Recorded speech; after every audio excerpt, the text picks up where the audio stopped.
नमस्कार, दुनिया आज तक में आपका स्वागत है। मैं हूं चित्रा त्रिपाठी। दुनिया आज तक में हम आपको दिखाएंगे दुनिया की ताजा तरीन खबरें, लेकिन पहले नजर दुनिया टॉप 10 पर।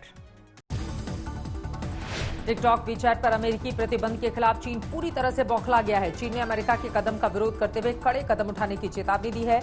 चीन ने कहा अमेरिका के खिलाफ जवाबी कार्रवाई करेंगे। अमेरिकी राष्ट्रपति ट्रंप ने मिनेसोटा में चुनाव प्रचार के दौरान ब्लैक लाइव्स मैटर से जुड़े प्रदर्शनकारियों को ठगों की टोली बताया। साथ ही कहा हिंसक प्रदर्शन में उन्होंने गांधी प्रतिमा को भी नहीं छोड़ा। ट्रंप ने बाइडेन पर हमला करते हुए कहा कि अगर वो चुनाव जीते तो मिनेसोटा रिफ्यूजी कैंप बनकर रह जाएगा। रूस के विपक्षी नेता अलेक्सी नावेलिनी का अस्पताल की सीढ़ियों पर चलते हुए फोटो जारी किया गया है। यह तस्वीर अलेक्सी ने खुद अपने इंस्टाग्राम पर जारी किया है। आपको बताते चले कुछ दिन पहले बर्लिन अस्पताल ने कहा था कि उन्हें वेंटिलेटर से हटा दिया गया है और वो अब ठीक है। अमेरिकी सुप्रीम कोर्ट की जज रूथ बदर गिन्सबर्ग का 87 साल की उम्र में निधन हो गया। रूथ अमेरिका के सुप्रीम कोर्ट की दूसरी महिला जज थीं। महिलाओं के अधिकारों के क्षेत्र में कई काम किए हैं। रूथ बदर के निधन पर अमेरिकी राष्ट्रपति ट्रंप ने शोक जताया है। कैलिफोर्निया के जंगलों में लगी आग फैलती ही जारी है। ये आग लॉस एंजलिस के काउंटी को भी अपनी चपेट में ले चुकी है। आग की वजह से 30 से ज्यादा लोगों की मौत हो चुकी है। 1000 फायर फाइटर्स और कई विमान आग बुझाने में जुटे हैं। ताइवान, जापान और अमेरिकी नेताओं ने ताइवान के पूर्व राष्ट्रपति ली तेंग हुई को श्रद्धांजलि दी। ये समारोह ताइपे के एल्हिविया विश्वविद्यालय में आयोजित किया गया। श्रद्धांजलि समारोह में अमेरिकी मंत्री कीथ क्रैश के शामिल होने पर चीन भड़क गया। ब्रिटिश विदेश मंत्री डोमिनिक रैब के बॉडीगार्ड को निलंबित कर दिया गया है। बॉडीगार्ड पर गोलियों से भरी हुई बंदूक को विमान में छोड़ने का आरोप है। इस साल की दूसरी घटना है जब ब्रिटिश पुलिस अधिकारी को ऐसी ही परिस्थितियों में निलंबित किया गया है। रोमानिया की नेमत काउंटी में 3 देशों की पुलिस ने छापेमारी में 200 से ज्यादा ऐतिहासिक किताबें बरामद की हैं। इन किताबों की कीमत करीब $3.5 मिलियन आंकी गई है। पुलिस ने 13 संदिग्धों को भी गिरफ्तार किया है। ये किताबें 2017 में लंदन के एक गोदाम से चुराई गई थी। दुनिया भर में कोरोना वायरस का कहर जारी है। कोरोना संक्रमितों की संख्या 3 करोड़ 7 लाख से ज्यादा हो गई है, जबकि 9,57,000 से ज्यादा लोगों की मौत हो चुकी है। बोलीविया में अल ऑल्टो और लापाज में भारी बर्फबारी से लोगों का जीवन पूरी तरह से अस्त व्यस्त हो गया है। भारी बर्फबारी से अल ऑल्टो और लापाज में इस हफ्ते तापमान 0 डिग्री सेल्सियस के आसपास रहने की संभावना है। अमेरिका के न्यूयॉर्क में अंधाधुंध गोलीबारी हुई है। एक बंदूकधारी ने नाइट पार्टी में अचानक से गोलीबारी शुरू कर दी, जिसमें 2 लोगों की मौत हो गई, जबकि 14 लोग घायल हुए हैं। इस घटना से 2 दिन के पहले ही अमेरिका के फिलाडेल्फिया में 3 बंदूकधारियों ने दिन दहाड़े बास्केटबॉल कोर्ट में गोलियां बरसाई थीं। बीते 4 दिनों में अमेरिका में मास शूटिंग की 2 घटनाएं सामने आई हैं। ताजी घटना न्यूयॉर्क के रोचेस्टर शहर की है, जबकि बुधवार को फिलाडेल्फिया में जमकर गोलीबारी हुई है। इन दोनों हमलों में 4 लोगों की मौत हो गई, जबकि 16 से ज्यादा लोग घायल हुए। अमेरिका में गोलीबारी की ये घटनाएं नई नहीं हैं। इससे पहले भी अमेरिका कई बार दहशतगर्दों का शिकार बन चुका है।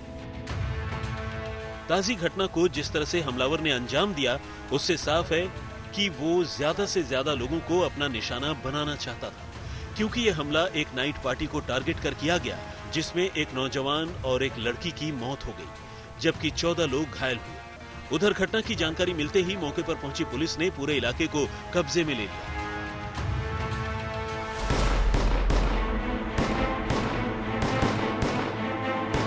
इससे पहले बुधवार को फिलाडेल्फिया में रॉबर्टो क्लीमेंट पार्क में 3 बंदूकधारियों ने दिन दहाड़े बास्केटबॉल कोर्ट में हमला कर दिया था, जिसमें 2 लोगों की मौत हो गई थी और 2 घायल हुए थे। बताया गया कि हमलावरों ने एक के बाद एक कुल 55 गोलियां चलाई।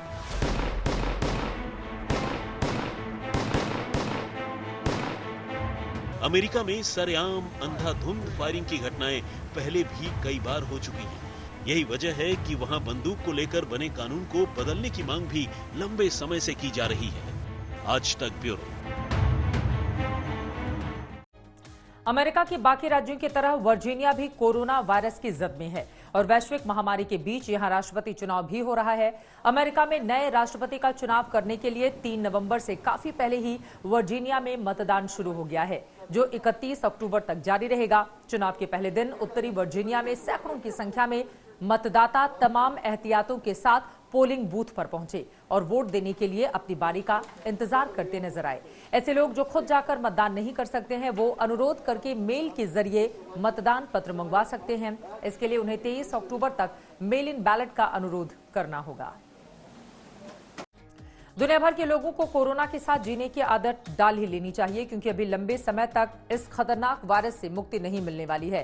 ये दावा विश्व स्वास्थ्य संगठन ने अपनी ताजा रिपोर्ट में की है। कोरोना वायरस से संक्रमित लोगों की संख्या जिस तेजी से बढ़ रही है, उससे ये साफ है कि वैश्विक महामारी का खतरा कितना बढ़ गया है। अब WHO यानी विश्व स्वास्थ्य संगठन ने अपने ताजा बयान में जो बात कही है, उससे लोगों की मुश्किलें और बढ़ सकती है। दरअसल WHO ने साफ कर दिया है कि अभी वायरस से मुक्ति नहीं मिलने वाली है और लंबे समय तक दुनिया में वायरस की मौजूदगी बनी रहेगी। संगठन ने ये भी बताया कि सर्दियों में भी वायरस का खतरा कम नहीं होने वाला है। WHO पहले से ही दुनिया भर के लोगों को इस बात के लिए आगाह करता रहा है कि कोरोना वायरस के साथ जीने की आदत डाल लेनी चाहिए। जिस तेजी से कई देश कोरोना के दूसरी या तीसरी लहर का सामना कर रहे हैं, उससे विश्व स्वास्थ्य संगठन के इन दावों से इनकार नहीं किया जा सकता। फ्रांस, ऑस्ट्रेलिया, ब्रिटेन, इजराइल, दक्षिण कोरिया जैसे कई ऐसे देश हैं जो कोरोना की दूसरी लहर का सामना कर रहे हैं। कुछ देशों ने तो फिर से लॉकडाउन लगाने का ऐलान कर दिया है और कुछ देश लॉकडाउन लगाने की योजना बना रहे हैं। दुनिया भर में हर रोज करीब 2 लाख नए संक्रमितों की पहचान हो रही है और अब तक 3 करोड़ 7 लाख से ज्यादा लोग कोरोना वायरस की चपेट में आ चुके हैं। अब तक 95 लाख से ज्यादा लोगों की मौत हो चुकी है। अमेरिका दुनिया भर में सबसे ज्यादा संक्रमित है, जबकि भारत दुनिया का दूसरा ऐसा देश है जहां कोरोना संक्रमितों की संख्या सबसे ज्यादा है। आज तक ब्यूरो। इसी के साथ दुनिया आज तक में बस इतना ही, लेकिन हर बड़ी खबर के लिए आप देखते रहिए आज तक।